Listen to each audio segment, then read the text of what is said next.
50 alpha সানাতিম মিম্মা তাউদ্দুন। কিয়ামতের দিনটা দুনিয়ার গণনা অনুযায়ী 50,000 বছরের সমান হবে। আল্লাহু আকবার। আর জোরে বলুন আল্লাহু আকবার। এত লম্বা দিন হবে। 9,30,00,000 মাইল দূরের সূর্য মাথার নিকটে চলে আসবে। মাথার মগজগুলা টকবক করবে, মগজ গলে গলে কানের ছিদ্র এবং নাকের ছিদ্র দিয়ে পড়বে। মানুষগুলা নাফসি নাফসি করবে। কারো ঘাম হাঁটু পর্যন্ত হবে, কারো ঘাম গলা পর্যন্ত হবে। মানুষগুলা দৌড়াদৌড়ি করবে। মানুষগুলা আদম আলাইহিস সালামের কাছে যাবে এবং বলবে, আপনি একটু আল্লাহর দরবারে বলেন, আর যেন লেট না করে বিচারটা যেন তাড়াতাড়ি করে ফেলে। আদম আলাইহিস সালাম বলবে, না না, আজকে আমি কোনো কথা বলতে পারবো না। আমি ভুল করে গাছের কাছে চলে গিয়েছিলাম, আমি তো চিন্তায় আছি, আজকে আল্লাহরে আমি কি জবাব দেব। মাত্র সামান্য ভুল করে গাছের কাছে চলে গিয়েছিল, এই চিন্তায় ব্যস্ত থাকবে। আর 70 বছর 50 বছর গুনাহ করার পর একটু অনুশোচনা হয় না, একটু অনুতপ্ত হই না, আল্লাহর ভয়টা অন্তরে জাগ্রত হই না। 2 নাম্বারই করতে করতে কবরে চলে যাই। ঠিক কিনা বলেন না? সারা জীবন নবীর বিরোধিতা করেছে, নবীর পথের বিরোধিতা করেছে, কোরআনকে বৃদ্ধাঙ্গুলি দেখিয়েছে, আর মরার সময় বিসমিল্লাহি ওয়ালা মিল্লাতি রাসূলিল্লাহ বলে কবরে দিয়েছে। এর চাইতে মুনাফিকি বাটফারি আর কিছু হতে পারে না। ঠিক কিনা বলেন না? জিন্দা থাকতে, জিন্দেগি থাকতে বন্দেগি করতে হবে। ঠিক কিনা বলেন? জিন্দেগি মে বন্দেগি তু করনা হে, জিন্দেগি বে বন্দেগি শর্মিন্দা হে, জিন্দেগি বে বন্দেগি शर्मिंदा है। दुनिया में हो दुनिया का तलब गार ना हो, बाजार से गुजरे हूँ खरीदार ना हो। ए दुनिया की मिसले कागज फूल है, ए दुनिया की मिसले कागज फूल है। जिंदगी में बंदगी तू करना है, जिंदगी में बंदगी तू करना है, जिंदगी में बंदगी शर्मिंदा है। ঠিক কিনা বলেন না? আল্লাহ রাব্বুল আলামিন কোরআনুল কারীমের মধ্যে বললেন, ওয়ালতাকুম মিনকুম উম্মাতুন ইয়াদউনা ইলাল খায়রি ওয়া ইয়া'মুরুনা বিল মা'রুফ ওয়া ইয়া'মুরুনা বিল মা'রুফি ওয়া ইয়ানহাউনা আনিল মুনকার। জোরে বলুন আল্লাহু আকবার। আল্লাহ রাব্বুল আলামিন বললেন, এমন একটি দল থাকতে হবে যে দলের কাজ হবে সৎ কাজের আদেশ করবে, অসৎ কাজের নিষেধ করবে। এই আয়াত প্রমাণ করে উলামায়ে কেরামের জন্য দাওয়াতি কাজ করা এটি নফল নয়, এটি সুন্নত নয়, এটি হলো ফরজ। ঠিক কিনা বলেন? ফরজে কিফায়া। তাহলে ফরজ আদায়ের জন্য, দাওয়াত দেওয়ার জন্য মাহফিল করা এটাও ফরজ। ঠিক কিনা বলেন? কম্বল নিয়ে দেওয়া নফল, কাউকে সাহায্য করা নফল। ফরজ হলো সরকারের উপরে, সরকার প্রত্যেক গরিবকে দেখাশোনা করা, বস্ত্রহীনকে বস্ত্র দেওয়া, খাদ্যহীনকে খাদ্য দেওয়া, এটি সরকারের উপরে ফরজ। ঠিক কিনা? আর আমাদের জন্য নফল, কিন্তু আমাদের জন্য মাহফিল করা, দাওয়াতি কাজ করা এটি একজনই ফরজ করে দিলেন, আওয়াজ করে বলেন, তিনি হলেন কে? সুতরাং আপনি ফরজ বাদ দিয়া নফল নিয়ে টানাটানি করবেন, এটা তো এমন হবে লুঙ্গি খুলে পাগড়ি বাঁধার মতো। ঠিক কিনা? তাহলে মাহফিলের বিরুদ্ধে কি ফতোয়াবাজি করা যাবে নাকি? যারা বলে লক্ষ লক্ষ টাকা খরচ করলাম, মানুষ কি হয়েছে? ওরে মিয়া, মানুষ কেন লাগবে? শত শত বছর দাওয়াত দিয়ে 20-30 জন 100 জনের বেশি মানুষ হয় নাই কালেমা পড়ে মুসলমান হয় নাই, তবুও কি দাওয়াত বন্ধ করেছেন নাকি? কথা বলেন। পৃথিবীতে এমন নবী ছিল যাদের উম্মত বেশি নয়, কারো উম্মত একজন, কারো উম্মত 2 জন, কারো উম্মতই নাই, তবুও কি তারা দাওয়াত বন্ধ করেছে? কথা বলেন। দাওয়াত দেওয়া আমাদের কাজ, হেদায়েতের মালিক কে? কথা বলেন। আমরা চিল্লাইতে পারবো, কোরআনের কথা বলতে পারবো, আল্লাহ যদি কবুল না করে, আল্লাহর কসম আপনি আসতে চাইলেও মাহফিলে আসতে পারবেন না। কবুল করতে হবে কার? আমি জিয়াউল করিম নিজামী কেন, স্বয়ং বিশ্ব নবী তিনিও যদি দাওয়াত দেওয়ার জন্য আসে, বেঁচে যদি থাকতো, তাহলে আল্লাহ যদি হেদায়েত না করে আপনি কি কালেমা পড়তে পারতেন নাকি? তার প্রমাণ হলো তার চাচা আবু তালিব, তাকে আল্লাহর নবী দাওয়াত দিয়েছেন, চাচা একটু কালেমাটা পড়েন না। আপনি যদি কালেমা পড়েন আপনি পার পেয়ে যাবেন, পরকালে মুক্তি পাবেন, শান্তি পাবেন। চাচাকে কালেমা পড়েছে নাকি? কারণ একজনই হেদায়েত করে নাই, তিনি হলেন কে? এই জন্য মানুষ কতজন হলো, 100 জন নাকি 1000 জন, লক্ষ জন নাকি কোটি জন, এগুলো দেখার বিষয় নয়। আমাদের দেখার বিষয় হলো দ্বীনের দাওয়াত দেওয়ার জন্য, দ্বীনের আওয়াজ প্রতিটি ঘরে ঘরে পৌঁছিয়ে দেওয়ার জন্য আমরা কতটুকু চেষ্টা করেছি, এটাই আল্লাহ দেখবে। ঠিক কি না? মসজিদে মুসল্লি হয় না বলে মসজিদ ভাঙতে পারবেন না। এই জন্য আমার ভাইয়েরা, আলহামদুলিল্লাহ, আলোচনা করার মতো কিছু ভাই আল্লাহ তৈরি করে দিলেন, এগুলাই যথেষ্ট। কারণ কলা গাছের টুনি হাজার হাজারের দরকার নাই, সে কোন গাছের টুনি কয়েকটাই যথেষ্ট। ঠিক না বেঠি? ওরে মিয়া, এই জন্য আপনারা যারা এসেছেন আমার পক্ষ থেকে আন্তরিক মোবারকবাদ, ধন্যবাদ। আল্লাহ আপনাদেরকে উত্তম জাযা দান করুন, আমরা পড়ি আমিন। জোরে বলেন আমিন। আপনারা যারা এসেছেন, কিয়ামতের দিন কোরআন আপনাদেরকে ভুলবে না। আপনি কোরআনকে ভুলেন না, এই কোরআন আপনারে ভুলবে না। আল্লাহ রাসূল বললেন, আল কোরআন হুজ্জাতুল লাকা আও আলাইক। কোরআন কিয়ামতের দিন হয়তো তোমার পক্ষে যাবে, না হয় বিপক্ষে যাবে, হয়তো পক্ষের দলিল হবে, না হয় বিপক্ষের দলিল হবে। আবার রাসূল বললেন, আল কোরআন ওয়াস সিয়ামু ইয়াশফাআন। কিয়ামতের দিন কোরআন আল্লাহর দরবারে শাফাআত করবে।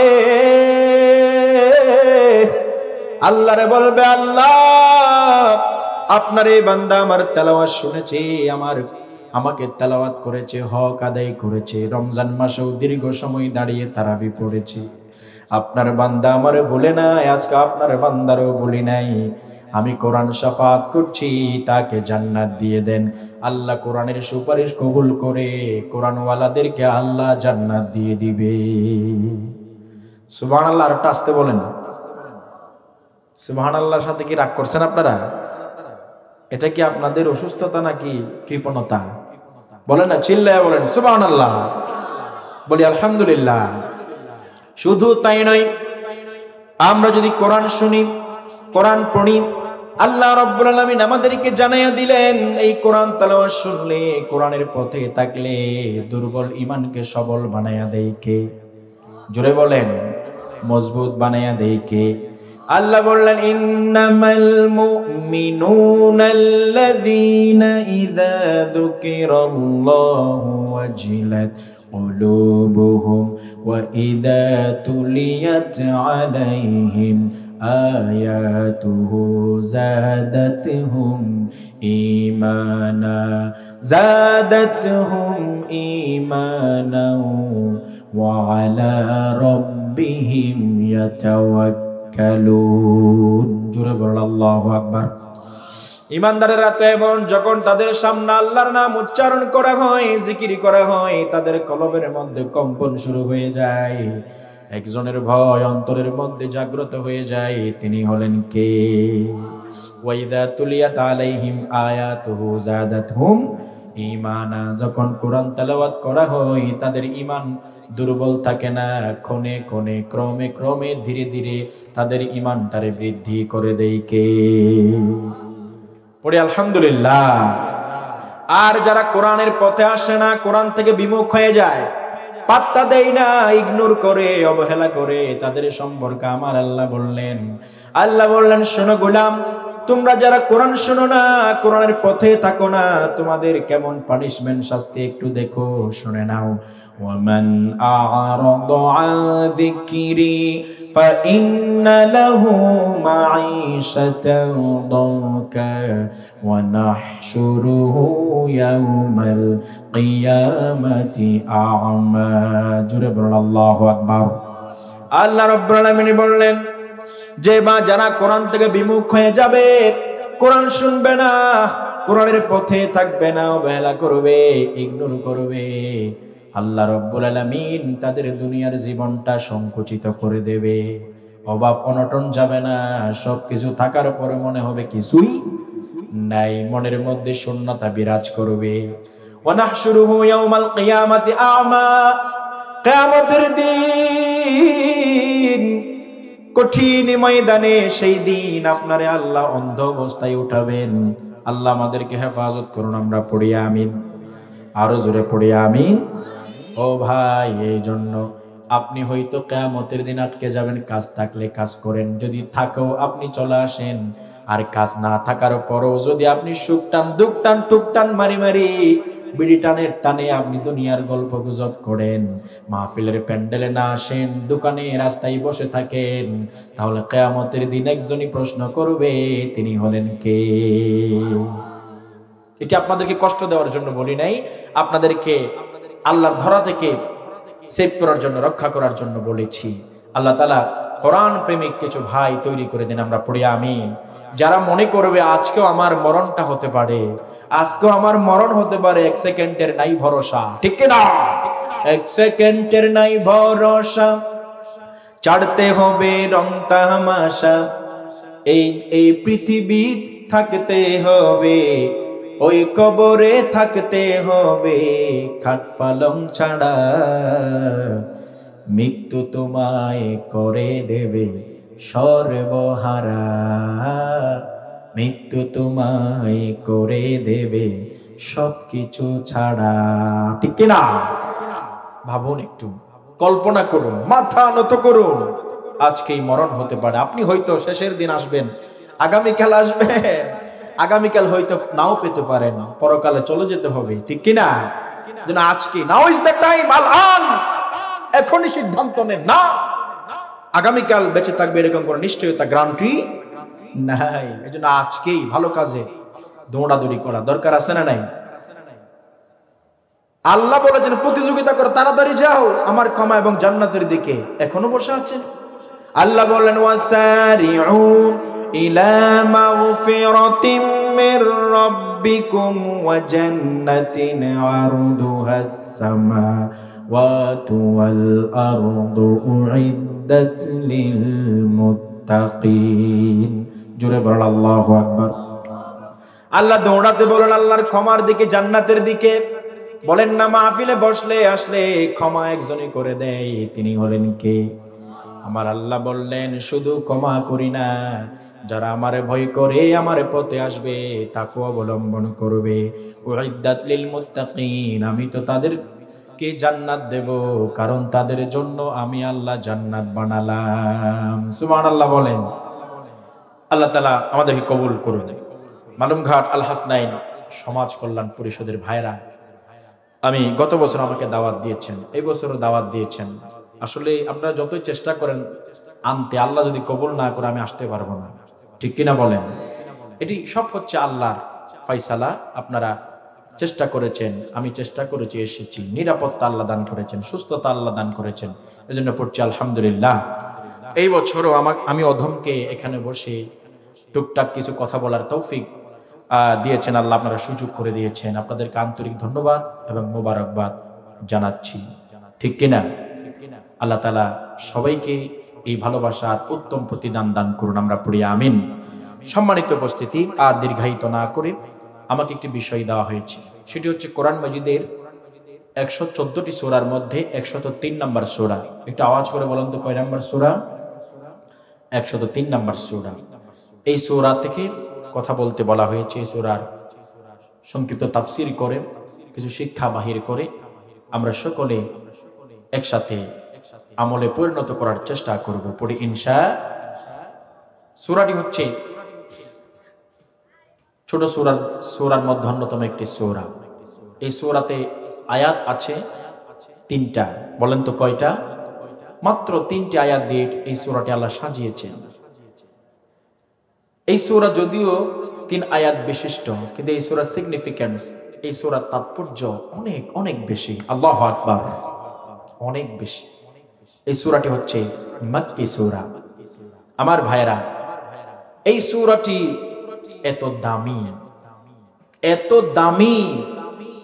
ইমাম শাফিঈ রাহিমাহুল্লাহ তিনি বললেন, ইমাম শাফিঈ রাহিমাহুল্লাহ তিনি বললেন, আল্লাহ রাসূলের 2 জন সাহাবী যখন 2 জনে সাক্ষাৎ করতেন, তারা পৃথক হতেন না, আলাদা হতেন না, যতক্ষণ একজন আরেকজনকে সূরাতুল আসর তেলাওয়াত করে শোনাতেন না। সুবহানাল্লাহ বলেন। দেখছেন কত দামি সূরা। সাহাবায়ে কেরাম যখন 2 জন একত্রিত হতেন, সাক্ষাৎ করতেন, মিট করতেন, তখন তারা পৃথক হতো না, আলাদা হতো না, যতক্ষণ একজন আরেকজনকে সূরাতুল আসর তেলাওয়াত করে শুনিয়ে দিতেন না। সুবহানাল্লাহ কইবেন না? আমরা একটু পড়ি, আউযু বিল্লাহি মিনাশ শাইতানির রাজীম, বিসমিল্লাহির রহমানির রহিম, ওয়াল আসরি ইন্নাল ইনসানা লাফি খুসর ইল্লাল্লাযীনা আমানু ওয়া আমিলুস সলিহাতি ওয়া তাওয়াসাউ বিল হাক্কি ওয়া তাওয়াসাউ বিস সবর। জোরে বলুন আল্লাহু আকবার। আল্লাহ তাআলা এই সূরার মধ্যে দুনিয়া আখিরাতের কল্যাণের কথা বলেছেন। সুবহানাল্লাহ বলেন। কিসে সফলতা নিহিত আর কিসে ব্যর্থতা নিহিত, কারা ক্ষতির মধ্যে আছে আর কারা লাভের মধ্যে আছে, এই কথা এই 3টি আয়াতের মধ্যে আল্লাহ সুন্দর করে বলে দিয়েছেন। সুবহানাল্লাহ বলেন না? এজন্য ইমাম শাফিঈ রাহিমাহুল্লাহ তিনি বলেন, একজন মানুষ আল্লাহমুখী হওয়ার জন্য, আখিরাতমুখী হওয়ার জন্য, একজন মানুষ হেদায়েত প্রাপ্ত হওয়ার জন্য, সে যদি সূরাতুল আসর ভালো করে বুঝে, সূরাতুল আসর নিয়ে ভালোভাবে ব্যাখ্যা বিশ্লেষণ করে, গবেষণা করে, তাহলে এই সূরাটি তার হেদায়েতের জন্য যথেষ্ট হয়ে যাবে। সুবহানাল্লাহ। এই সূরাটি তার হেদায়েতের জন্য কি হয়ে যাবে? যথেষ্ট হয়ে যাবে। এত ফজিলত, এত তাৎপর্য, এত মর্যাদা, এত ইম্পর্টেন্ট, গুরুত্বপূর্ণ একটি সূরা। আজকে এই সূরা থেকে আমরা কথা শুনবো, কারা লাভবান আর কারা ক্ষতিগ্রস্ত, ঠিক কিনা বলেন? আমরা শুনবো তো ইনশাআল্লাহ। আপনারা যারা বসেছেন কথা কি বুঝতেছেন? আলহামদুলিল্লাহ, আলহামদুলিল্লাহ পড়ি, আলহামদুলিল্লাহ পড়ি, আল্লাহু আকবার পড়ি, সুবহানাল্লাহ। সম্মানিত উপস্থিতি, এই সুবহানাল্লাহ, আলহামদুলিল্লাহ, লা ইলাহা ইল্লাল্লাহ এগুলো বলবেন, বলা যাবেন ইনশাআল্লাহ। কারণ আনাস রাদিয়াল্লাহু তাআলা আনহু বলেন, আল্লাহ রাসূল একবার রাস্তার পাশ দিয়ে হেঁটে হেঁটে যাচ্ছেন, হঠাৎ করে আল্লাহ রাসূলের হাতের মধ্যে একটা লাঠি ছিল। ওই লাঠির আঘাতে আল্লাহ রাসূল গাছের থেকে ধাক্কা দিয়ে দিয়ে, গোতা মেরে মেরে পাতাগুলো নিচে ফেলে দিচ্ছে, শুকনা পাতাগুলো ঝরে ঝরে পড়ে যাচ্ছে। আল্লাহ রাসূল বললেন, শোনো, এই গাছ থেকে শুষ্ক পাতাগুলা, শুকনা পাতাগুলা যেমন ভাবে ঝরে যাচ্ছে, কোন উম্মত যদি বলে সুবহানাল্লাহ, আলহামদুলিল্লাহ, লা ইলাহা ইল্লাল্লাহ, আল্লাহু আকবার, তাহলে গাছ থেকে শুষ্ক পাতা যেমন ভাবে ঝরে যায়, সুবহানাল্লাহ, আলহামদুলিল্লাহ, লা ইলাহা ইল্লাল্লাহ, আল্লাহু আকবার যারা বলে, তাদের জিন্দেগির গুনাহগুলো এমন ভাবে ঝরতে থাকে। সুবহানাল্লাহ বলেন।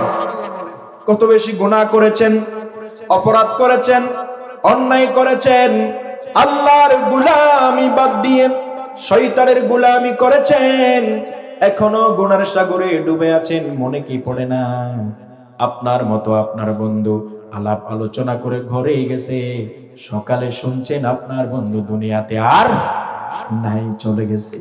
তাওবা করে মরবে মরবে বলে তারা ইচ্ছা নিয়ে, তামান্না নিয়ে, প্রত্যাশা নিয়ে বসেছিল, কিন্তু তাওবা করতে পারে নাই। আমার বয়সী, আপনার বয়সী অনেকে কবরস্থানে শুয়ে আছে, ঠিক কিনা? আপনার মতো আমার মতো মানুষ হাসপাতালে শুয়ে আছে, মৃত্যুর সাথে পাঞ্জা লড়ছে, খেতে পারছে না, খেলেও বমি হয়ে যাচ্ছে। আপনাকে আমাকে সুস্থতার জীবন দান করেছেন কে? জুড়ে বলেন কে? এখন আপনি লেট করছেন, এখন আপনি অপেক্ষা করছেন, কি করা যায় একটু ভাবি, একটু ভাবে।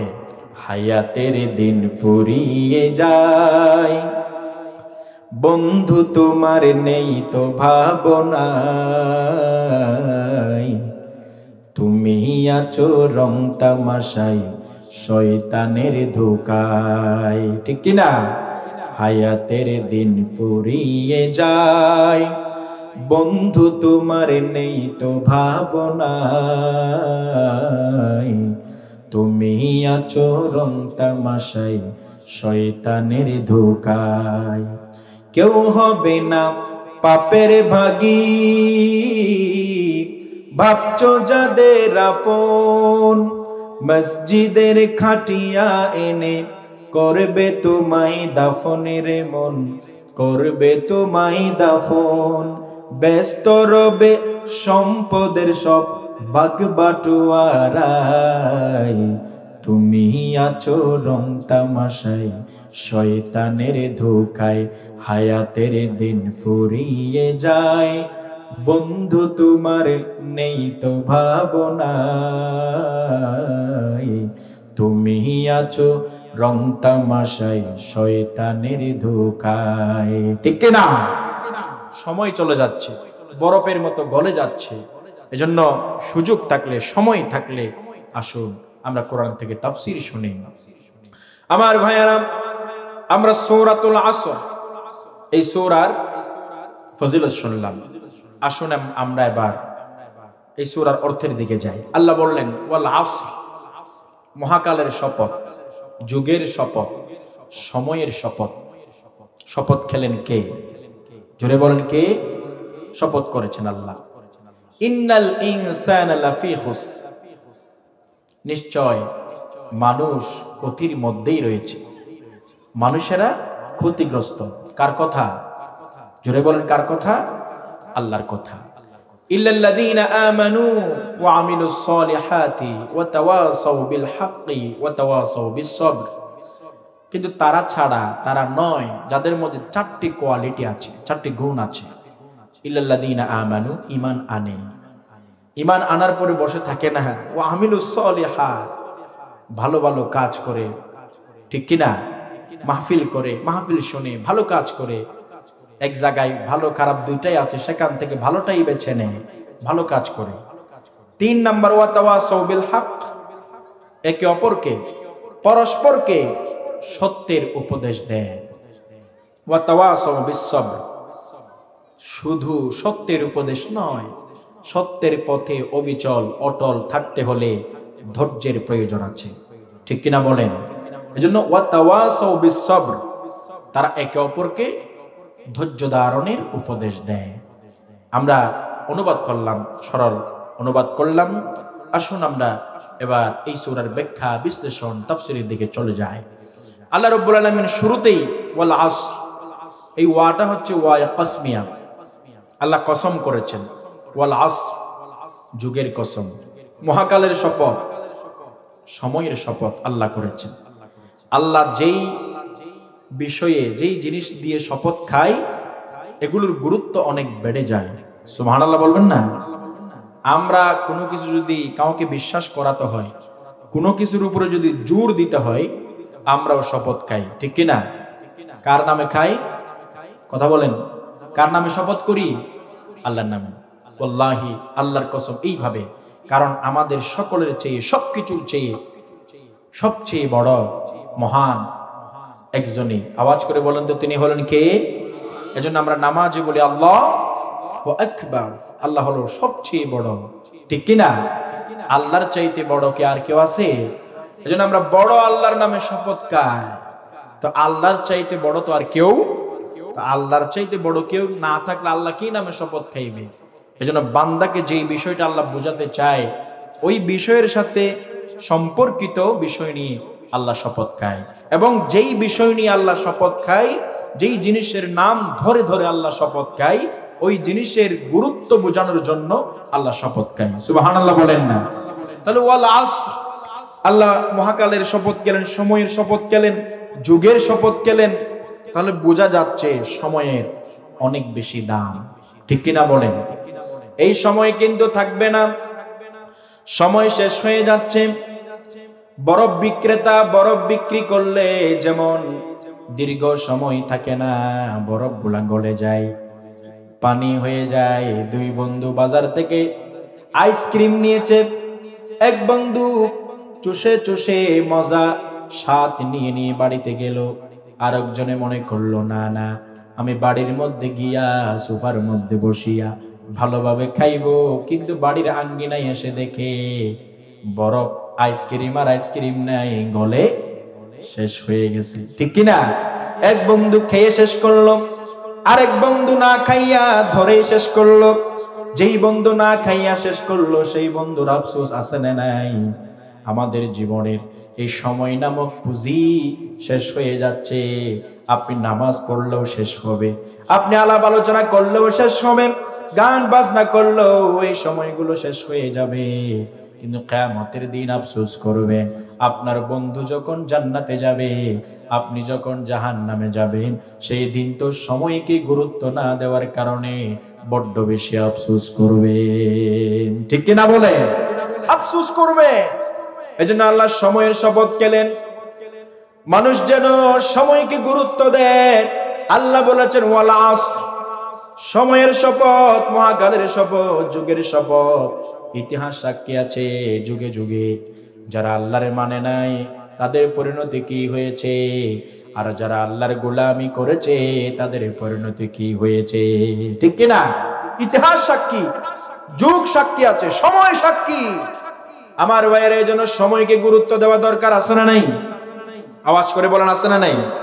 ও মিয়া, এক ব্যক্তি বাজারে গেল, বরফ বিক্রেতা বলল, আমার প্রতি দয়া করো, মায়া করো, রহম করো, আমার থেকে বরফ ক্রয় করো। তোমরা যদি বরফ ক্রয় না করো তাহলে আমি ক্ষতিগ্রস্ত হয়ে যাব। ওই লোকটি বলল, আমি সূরাতুল আসরের তাফসীর বুঝে গেলাম যে আমারও একটা জীবন আছে, জীবনের সময় আছে, এই সময়গুলো তো শেষ হয়ে যাচ্ছে। আজকে যে এক সেকেন্ড চলে গেল, মৃত্যুর আগেও এটাকে আবার ফিরে পাওয়া যাবে? কথা বলেন। 2024 সাল চলে গেল, এটাকে আর কোনোদিন সবাই মিলে আন্দোলন করলো, লকডাউন দিল, পাওয়া যাবে নাকি? কথা বলেন। লকডাউন দিয়ে দুনিয়াতে হাসিল করা যায়, আবার লকডাউনের কারণে আবার হিতে বিপরীত হওয়া যায়, ঠিক কিনা বলেন না? ওরে মিয়া, দুনিয়াতে লকডাউন, আন্দোলন, গণ অভ্যুত্থান করে কোনো কিছু অর্জন করা যায়? এই যে হায়াত চলে যাচ্ছে, একটা সেকেন্ড, একটা মাস, একটি বছর যা চলে গেল, এগুলো আপনি চাইলেও পারবেন না। এই জন্য এখন থেকে সিদ্ধান্ত নেওয়া দরকার, আছে না নেই? সময়ের গুরুত্ব দেন। আমরা সময়ের গুরুত্ব না দিয়ে অতীত নিয়ে চিন্তা করি। অতীতে আমার দুঃখ, ব্যবসায় লস হয়েছে, জরিনাকে পাই নাই, সকিনারে পাই নাই, আমার এই হয়েছে, বিদেশ যেতে চেয়েছি, পাই নাই, নিবন্ধন দিয়েছি, পরীক্ষায় পাশ করি নাই, সরকারি চাকরি হয় নাই, অতীতের চিন্তা চেতনায় এইভাবে মানুষগুলা ভেঙ্গে পড়ে। জুড়ে বলেন, আছে না নাই? আমি বলবো আপনি অতীত নিয়ে চিন্তা করবেন না, কারণ আপনি চাইলে অতীতের মধ্যে ফিরে যেতে পারবেন না। কিন্তু আপনি যদি চান বর্তমানকে কাজে লাগিয়ে ভবিষ্যৎকে আলোকিত করতে পারেন, ঠিক কিনা বলেন? বর্তমানকে কাজে লাগিয়ে ভবিষ্যৎকে আপনি আলোকিত করতে পারেন। এজন্য লভ্য ছেড়ে ইচ্ছে করে ক্ষতির দায়ে পড়বো কেন? ভবিষ্যতের চিন্তা ছেড়ে অতীত তরে কাঁদবো কেন? অতীতের জন্য কাঁদবো না, আসুন বর্তমানকে কাজে লাগাই। আমি যে অবস্থায় আছি, এই অবস্থায় আমি থাকাটা একজনই পছন্দ করেন, তিনি হলেন কে? জোরে বলেন। আমি পয়সাওয়ালা হতে চাইলাম, পারি নাই, কিন্তু আমি চাইলেও একজনই হতে দেই নাই, তিনি কে? কারণ আল্লাহ পয়সা ছাড়া থাকাটাই আল্লাহ আমার জন্য কল্যাণ মনে করেছে, ঠিক কিনা বলেন না? আমি সরকারি চাকরি চেয়েছি, চাইতেই পারি, কিন্তু এটা ডিসাইড করবে, সিদ্ধান্ত নেবে, ফাইসালা করবে একজনই। চিল্লায়া বলেন তো তিনি হলেন কে? আর একটা আওয়াজ করে বলেন তিনি হলেন কে? সুতরাং আমি চাইতেই পারি এ প্লাস, চাইতেই পারি গোল্ডেন এ প্লাস, চাইতেই পারি অমুকরে, চাইতেই পারি তমুকরে, চাইতেই পারি সরকারি চাকরি, চাইতেই পারি নেতৃত্ব দেব, চাইতেই পারি এটা ওটা করব। আমার চাওয়া আর পাওয়া যদি ঠিক না হয় তবুও সন্তুষ্ট থাকবো, কারণ আমার মালিক একজন আছে আমাকে নিয়ন্ত্রণ করে। সেই মালিক যেইভাবে রেখেছে, যেই অবস্থায় আছি সেই অবস্থায় আলহামদুলিল্লাহ বলতে হবে, ঠিক কিনা বলেন না? কারণ আমার মালিক আমারে একালে না দিলে পরকালে আমার মালিক আমার জন্য অনেক কিছু রেখে দিয়েছে। সুবহানাল্লাহ বলবেন না? তুমি হয়তো ডান বাম তাকাইয়া ইটের মাটির তৈরি ইট দিয়ে বানিয়েছে ঘর, বিল্ডিং দেখে, দালান কোটা দেখে আপনার হৃদয়ের মধ্যে একটু অশান্তি চলে এসেছে। আপনি চেহারা মলিন করলেন, চেহারা কালো করে ফেললেন। আল্লাহ আপনাকে কেন জানি জানাইয়া দিচ্ছে, বান্দারে চিন্তিত হবি না, টেনশন করবি না, দুশ্চিন্তা করবি না। মাটির তৈরি ইট দিয়া ঘর দেখে তুই চিন্তা করস, তুই অভাবের মধ্যে আসস, নিজেকে ছোট মনে করস, একটু আমার গোলামি কর, আমার পথে আয়, আমার গোলামি কর, নামাজ পড়, মাহফিল শুন, দরুদ পড়। তোর জন্য আমি মাটির তৈরি ইট নয়, স্বর্ণের তৈরি এবং রূপার তৈরি ইট দিয়ে জান্নাত বানিয়ে রেখেছি। সুবহানাল্লাহ বলেন না? একটু পরে যদি আপনি মরেন, 10 বছর 20 বছর পরে যদি আপনার মরণ হয়, আপনি যদি আল্লাহর গোলামিতে রত থাকেন, ব্যস্ত থাকেন, বিজি থাকেন, তাহলে আপনার মরার পরে স্বর্ণের তৈরি এবং রূপার তৈরি ইটের তৈরি জান্নাত আল্লাহ দান করে দিবেন। সুবহানাল্লাহ বলেন না? এবং একদম শেষে যে জান্নাতে যাবে সে বাংলাদেশ পরিমাণ নয়, ইন্ডিয়া পরিমাণ নয়, পাকিস্তানের মতো নয়, এই দুনিয়া পরিমাণ 10 দুনিয়া। সব শেষে যে জান্নাতে যাবে, জান্নাতে জায়গা পেয়ে যাবে। সুবহানাল্লাহ বলেন না? কিসের তো চিন্তা? অতএব সময়েরই গুরুত্ব দেন, সময় কিন্তু শেষ হয়ে যাচ্ছে, ঠিক কিনা বলেন? ঠিক ঠিক ঠিক ঠিক যেই ঘড়িটা বাজে, ঠিক ঠিক বাজে, কেউ কি জানে সেই ঘড়িটা লাগবে কই দিন কাজে, ঠিক কিনা বলেন? ঠিক ঠিক ঠিক ঠিক যেই ঘড়িটা বাজে, ঠিক ঠিক বাজে, কেউ কি জানে সেই ঘড়িটা লাগবে কই দিন কাজে।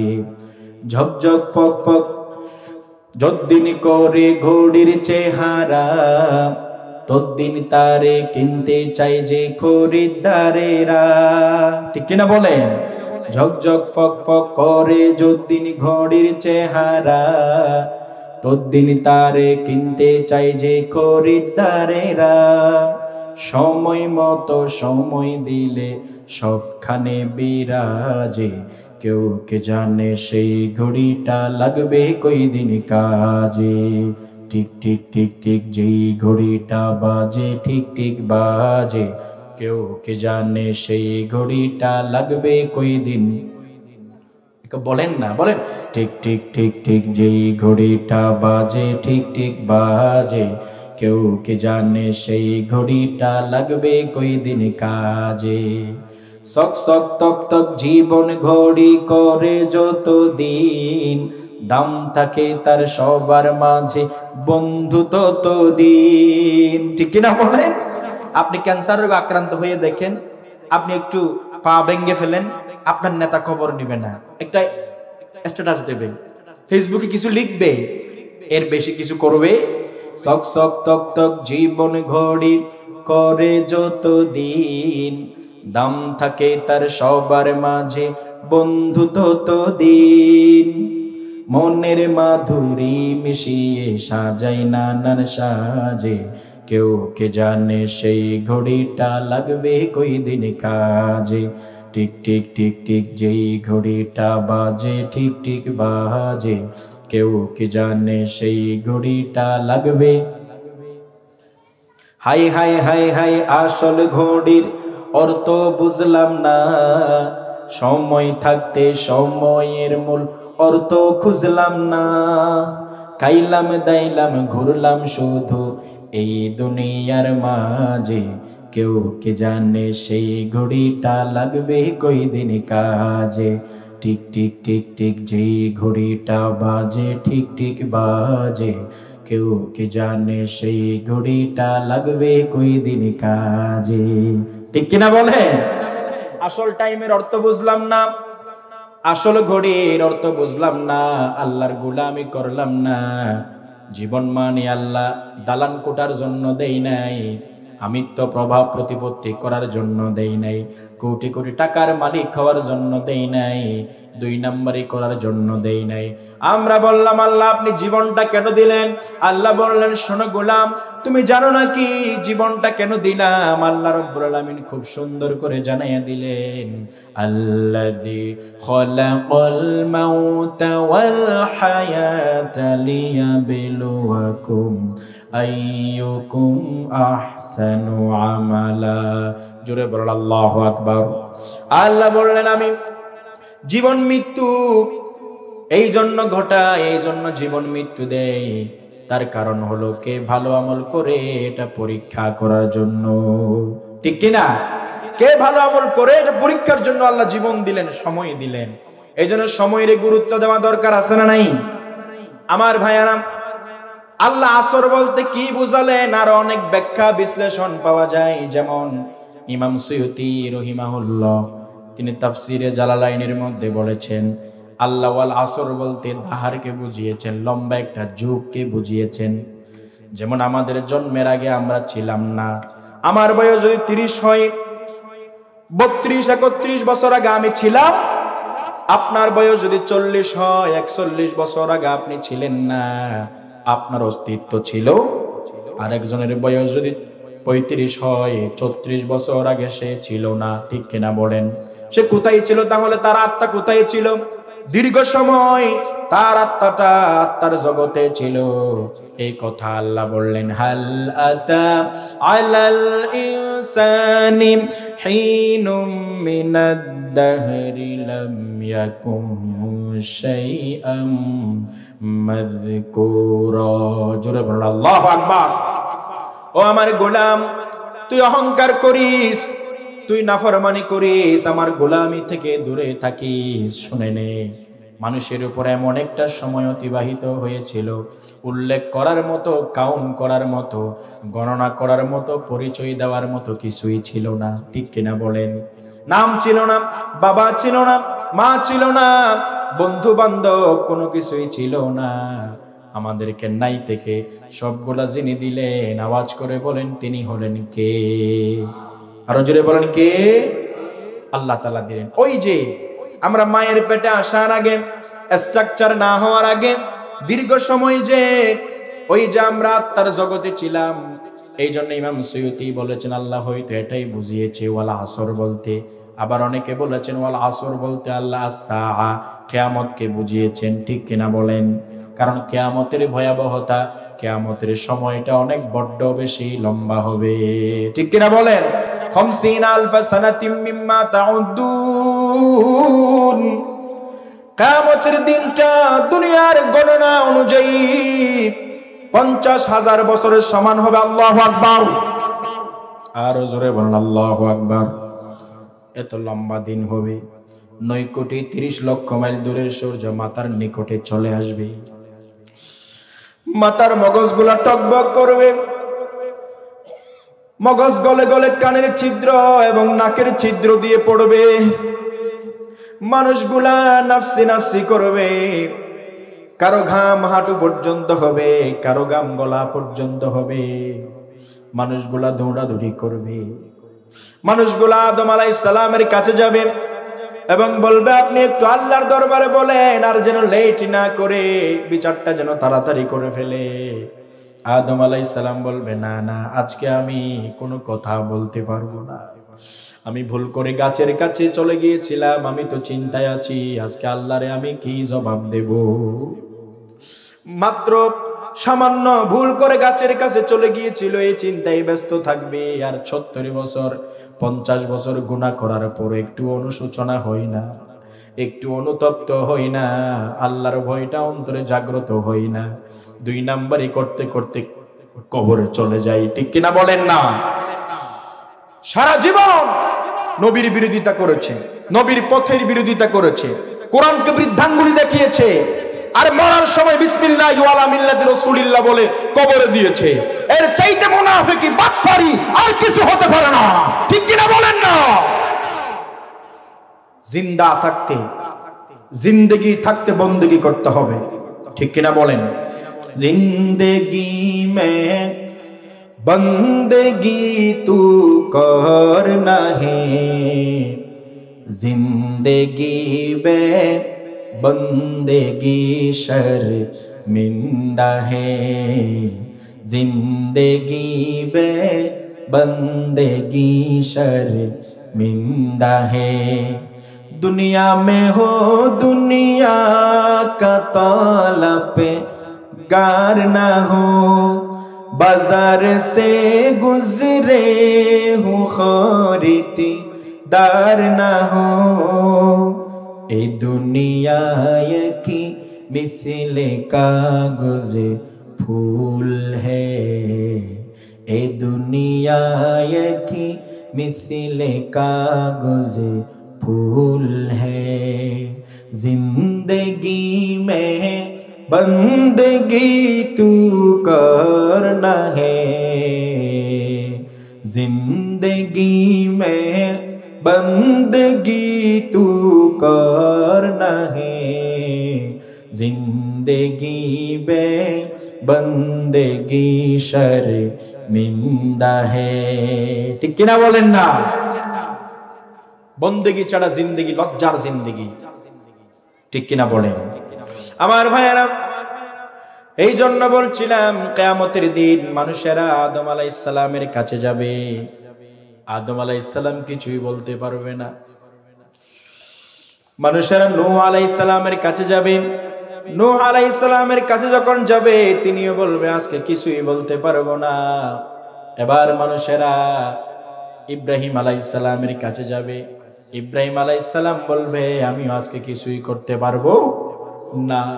মূসা আলাইহিস সালামের কাছে যাবে, মূসা আলাইহিস সালাম বলবে আজকে তো আমিও কোনো কিছু করতে পারবো না, কারণ আমিও একজনকে সংশোধনের জন্য থাপ্পড় দিয়েছিলাম, চপেটাঘাত করেছিলাম, সে মারা গিয়েছে, আজকে এটার জন্য আমি ভয়ে আছি, আল্লাহর কি জবাব দেব। মানুষেরা ঈসা আলাইহিস সালামের কাছে যাবেন, যাওয়ার পরে ঈসা আলাইহিস সালাম বলবেন না আজকে আমিও কিছুই পারবো না। এবার বলা হবে আজকে একমাত্র শুধুমাত্র কেবলমাত্র আল্লাহর দরবারে কথা বলতে পারবে, সুপারিশ করতে পারবে, তিনি হলেন মুহাম্মাদুর রাসূলুল্লাহ সাল্লাল্লাহু আলাইহি ওয়াসাল্লাম। মানুষেরা তার কাছে যাবে, যখনই যাবে আমার ভাইয়েরা, আল্লাহ রাসূল উম্মতের অবস্থা দেখে সেই দিন সিজদায় পড়ে যাবে। আল্লাহ তাআলা বলবে ও নবী, ও আমার হাবিব, ইরফা রাসাক, তুমি তোমার মাথা উঠাও, আমি তোমার চোখের পানি সহ্য করতে পারবো না, আমি তো তোমারে বলেছি ওয়ালা সাউফা ইউতিকা রাব্বুকা ফাতারদা, আমি তোমাকে সন্তুষ্ট করব। এবার আমার নবী বলবে ও আল্লাহ, আপনার ওয়াদা হলো আমার সন্তুষ্ট করবেন, কিন্তু আমার কন্ডিশন, আমার শর্ত হলো একজন উম্মত জাহান্নামে থাকলেও আমি জান্নাতে যাব না, আমি সন্তুষ্ট হব না। সুবহানাল্লাহ বলে। নবীজির উম্মতের কোনো চিন্তা নাই, চলো নবীজির জান্নাতে মদিনাতে যাই, ঠিক কিনা বলেন? কে কে যাবে মদিনায়, মদিনাতে কান্দেন নবী উম্মতের মায়ায়, ঠিক কিনা? পার করিয়া দিবেন আল্লাহ, পার করিয়া দিবেন আল্লাহ নবীর উসিলায়, চলো নবীজির জান্নাতে মদিনাতে যাই। সুবহানাল্লাহ বলবেন না? আমার নবী সিজদায় পড়বে, এবার কিছু মানুষকে নবী জান্নাতে নিয়ে যাবে। আমার আল্লাহ বলবে ও নবী হাবিব বলো তুমি কি সন্তুষ্ট হয়েছো? আমার নবী বলবে না আমি এখনো সন্তুষ্ট হই নাই, আমারে বিশ্বাস করেছে, শেষ নবী মেনেছে এমন অনেক উম্মত এখনো জাহান্নামে আছে। আল্লাহ বলবে বিন্দু পরিমাণ সরিষার দানা পরিমাণ যাদের ঈমান আছে তাদেরকেও জান্নাতে নিয়ে যাও। সুবহানাল্লাহ বলেন। আল্লাহর নবী তাদেরকেও জান্নাতে নিয়ে যাবে। এই জন্য শিরক মুক্ত ঈমান আল্লাহ আমাদেরকে দান করুন, আমরা পড়ি আমিন।